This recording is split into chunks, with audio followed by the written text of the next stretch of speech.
If you think the legal industry moves slowly, you are right. This is the same industry where quick turnaround can mean 3 weeks.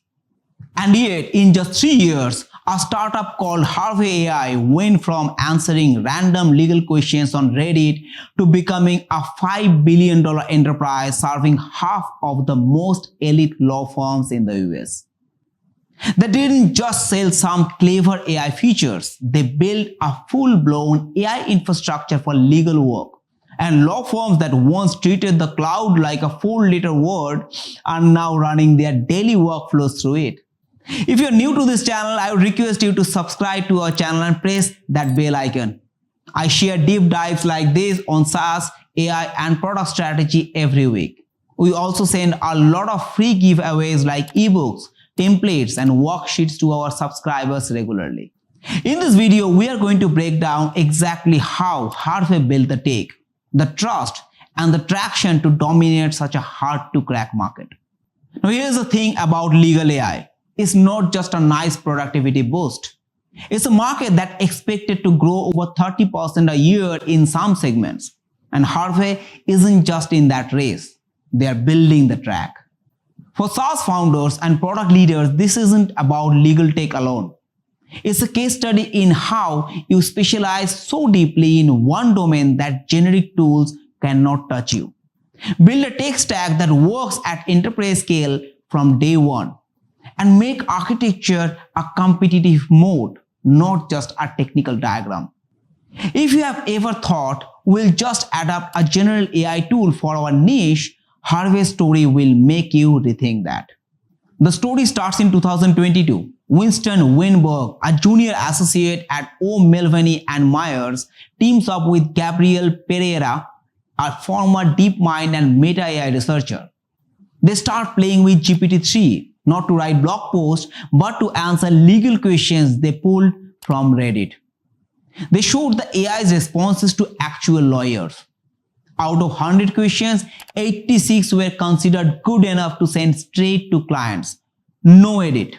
That's when they realized they were onto something. Their first big break came with Allen & Overy, one of the largest law firms in the world. During a pilot, 3,500 lawyers used Harvey to handle 40,000 queries in 50 languages and across 250 legal practice areas.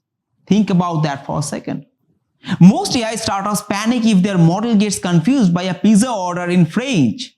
Harvey was handling corporate law in Mandarin, Arabic and Spanish at the same time. And here's the part most founders overlook. Harvey's early architecture wasn't just make it work. It was make it work at enterprise scale.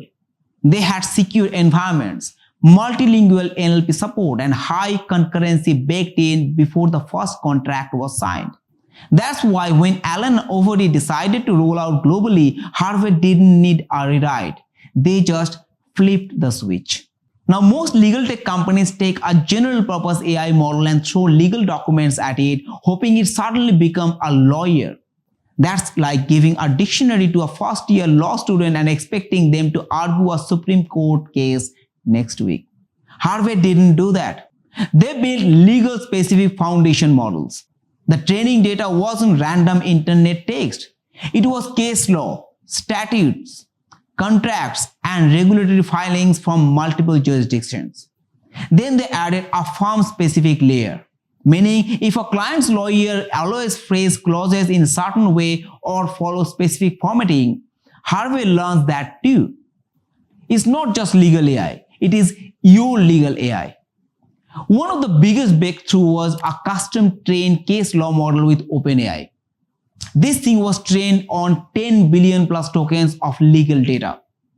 In side-by-side testing, lawyers preferred Harvey's answers 97% of the time compared to GPT-4. Why so? Because of better citations, more complete answers, and way fewer hallucinations. That's critical in law, where made-up case references isn't just embarrassing, it's malpractice. And here is what architecture matters. Harvey's model run in layered stacks. Number 1, base LLM, GPT-4 or GPT-5 from OpenAI.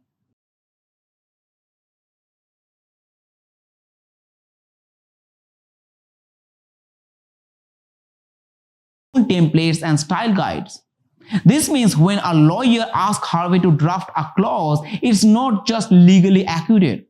It's already in the right tone, format, and structure for their practice. A lot of AI tools for law firms are basically fancy autocomplete. Harvey decided to skip that phase entirely and jump straight into AI co-worker territory. At the heart of their platform is what they call Agentic AI, system that can actually manage multi-step legal processes on their own.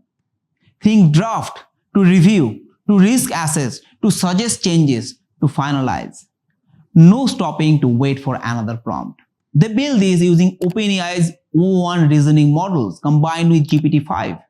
The reasoning models handle the planning, figuring out which steps needs to be done and in what order. GPT-5 handles the heavy lifting of legal language and formatting. Two of Harvey's standout modules. Number one, deep research can dig through multiple sources, compare case precedents, and produce a structured, cited report.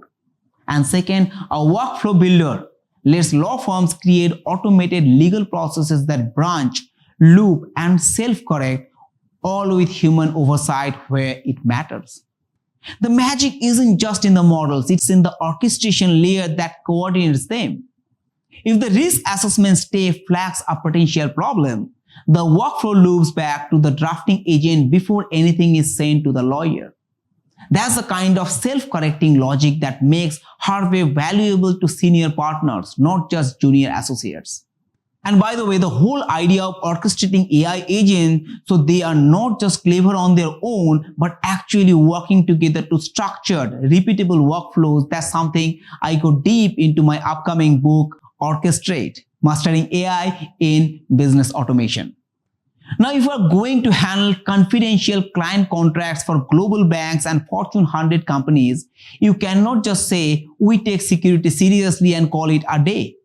Harvey went all in. Their platform runs on Microsoft Azure, giving them enterprise-grade security, global scalability, and compliance frameworks out of the box. Every AI document processing task runs in a PCI DSS compliant environment, the same level of security used for credit card data. They have layered on role-based access control called RBAC, so only the right people see the right documents. And then audit trails for every action the AI takes. If it edits a clause, there's a log. And then there is regional deployments. For data residency, important when a European client says our data cannot leave the EU. And more than 10% of Harvey's team are security professionals. That's a huge ratio for a software company, but it makes sense. Trust is literally the product here. Now here's the part that a lot of startups miss. Even the smartest AI is useless if it lives in its own sandbox. Harvey designed their product to plug straight into the tools law firms already use, not replace them. Like LexisNexis integration means Harvey can pull directly from trusted legal databases. iCertis CLM integration means they can analyze and edit contracts right inside the contract management system. And PwC partnership lets Harvey adapt its AI for tax, HR, and adjacent professional services. Basically, the legal cousin gets introduced to the rest of the family. This API-first approach makes Harvey sticky. Once it's woven into daily workflows, removing it isn't just a software switch, it's an operational headache.